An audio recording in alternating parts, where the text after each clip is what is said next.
Civil supply అధికారులు మెరుపు దాడులు చేస్తున్నారు. కర్నూలు జిల్లా ఆదోనిలో పలు హోటళ్లలో సోదాలు చేపట్టారు. డొమెస్టిక్ గ్యాస్ సిలిండర్లు వాడుతున్నారని ఆరోపణలు రావడంతో 5 బృందాలతో హోటళ్లలో తనిఖీలు చేస్తున్నారు. 5గురు డిప్యూటీ తహసీల్దార్లు 20 మంది వీఆర్ఓలు సోదాలు నిర్వహిస్తున్నారు. 88 వ్యాపార సంస్థల్లో తనిఖీలు చేసి డొమెస్టిక్ గ్యాస్ సిలిండర్లు వాడుతున్నారని గుర్తించారు.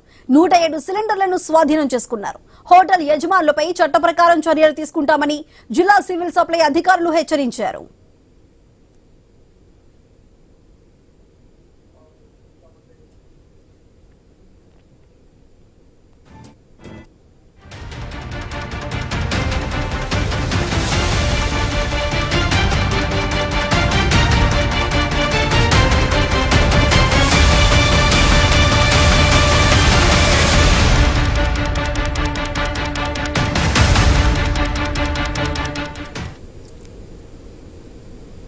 టౌన్ లో పౌర సరఫరాల శాఖ సిబ్బంది మరియు రెవెన్యూ శాఖ సిబ్బందితో 5 బృందాలు ఏర్పరచి దాదాపు 88 హోటల్స్, టిఫిన్ సెంటర్స్ మరియు ఇతర కమర్షియల్ ఎస్టాబ్లిష్మెంట్స్ మీద దాడులు నిర్వహించడం జరిగింది. ఆ దాడులలో మాకు దాదాపుగా 107 గృహ అవసరాల నిమిత్తము వాడబడు సిలిండర్లు వ్యాపార అవసరాల నిమిత్తము వాళ్ళు వాడుకుంటున్నట్లుగా మేము కనుకొని ఆ సిలిండర్లు సీజ్ చేసి essential commodities act section 6A కింద వారిపై కేసు నమోదు చేశాము. ఈ సిలిండర్లన్నీ వాళ్లతో స్వాధీనం చేసుకుని జాయింట్ కలెక్టర్ గారి కోర్టులో నివేదికలు సమర్పిస్తాము. ఆదోని టౌన్ లో పౌర సరఫరాల హోటళ్లపై సివిల్ సప్లై అధికారులు మెరుపు దాడులు చేశారు. ఇటు కర్నూలు జిల్లా ఆదోనిలో పలు హోటల్స్ లో సోదాలు చేపట్టారు. అక్కడ డొమెస్టిక్ గ్యాస్ సిలిండర్లు వాడుతున్నట్టు ఆరోపణలు రావడంతో ఈ సోదాలు చేశారు. అదే దీనికి సంబంధించి పూర్తి డీటెయిల్స్ మా ప్రతినిధి ధరణి కిషోర్ అందిస్తారు. ధరణి కిషోర్, చెప్పండి, హోటల్ ఇటు డొమెస్టిక్ గ్యాస్ సిలిండర్ల వాడకానికి సంబంధించి ఇటైతే తనిఖీలు అయితే జరుగుతున్నాయి. మరి దీనికి సంబంధించిన అప్డేట్స్ ఏంటి?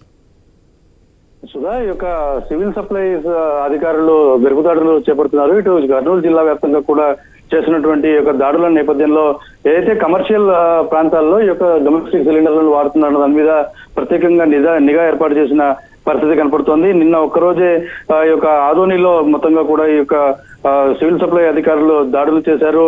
ఏదైతే వాణిజ్య ప్రయోజనాలకు ఉపయోగించే అక్కడ ఆ ప్రాంతాల్లో ఈ యొక్క డొమెస్టిక్ వాడడం అన్నది నేరం కాబట్టి మొత్తంగా కూడా ఈ యొక్క సిలిండర్లు ఏదైతే యుద్ధ వాతావరణం నేపథ్యంలో ఈ యొక్క డొమెస్టిక్ సిలిండర్లను మొత్తంగా కూడా బ్లాక్ చేస్తున్నారన్న పాయింట్ ఆఫ్ వ్యూలో కూడా అధికారులు సోదాలు చేపట్టారు. ఈ నేపథ్యంలోనే మొత్తంగా కూడా 107 సిలిండర్లు అనధికారికంగా వాడుతున్నటువంటి వాటిని గుర్తించి వాటిని సీజ్ చేసిన పరిస్థితి కనపడుతుంది. అలాగే పూర్తి స్థాయిలో ఎవరైతే ఈ యొక్క హోటల్స్ లో కానీ ఇతర కమర్షియల్ వ్యాపార సముదాయాల్లో కానీ ఏదైతే సిలిండర్లు వాడుతున్నారో వీటన్నిటి మీద పెద్ద ఎత్తున దాడులు కొనసాగిస్తున్నారు. ఐన్యూస్ తో మాట్లాడినటువంటి డిఎస్ఓ కూడా ఇదే అంశాన్ని స్పష్టం చేశారు. అంతేకాకుండా ఈ రోజు ఉదయం నుంచి కూడా ఇటు ఎమ్మిగనూరులో కూడా ఈ యొక్క పలు హోటళ్ల మీద, టిఫిన్ సెంటర్ల మీద కూడా ఈ దాడులు ముమ్మరం చేస్తామని చెప్తున్నారు. ఏదైతే షెడ్యూల్ ప్రకారంగా జిల్లాలోని అన్ని ప్రాంతాల్లో కూడా ఈ యొక్క దాడులు కొనసాగుతున్నాయి.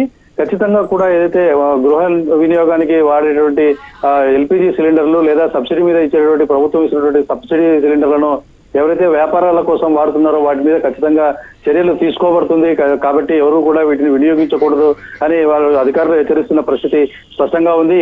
అయితే ఈ యొక్క దాడులు కొనసాగుతాయని మాత్రం స్పష్టంగా చేస్తున్నారు. ఎందుకంటే మొత్తంగా కూడా ఒకవైపు ఇటు కమర్షియల్ సిలిండర్ల యొక్క కొరత ఏర్పడడంతో ఇటు హోటల్ రంగం మొత్తం కూడా కుదేలవుతున్న నేపథ్యంలో ఈ యొక్క డొమెస్టిక్ సిలిండర్లను పక్కదారి పట్టిస్తూ ఇటు ఏదైతే గ్యాస్ సరఫరా చేసినటువంటి ఏజెన్సీలు కూడా బ్లాక్ మార్కెట్ లో వీటిని తరలిస్తున్న పరిస్థితి ఉన్న నేపథ్యంలో వీటన్నిటిని కూడా అరికట్టేందుకు ఈ యొక్క దాడులు నిర్వహిస్తున్నట్లుగా సివిల్ సప్లై అధికారులు చెప్తున్న పరిస్థితి ఉంది. సుధా.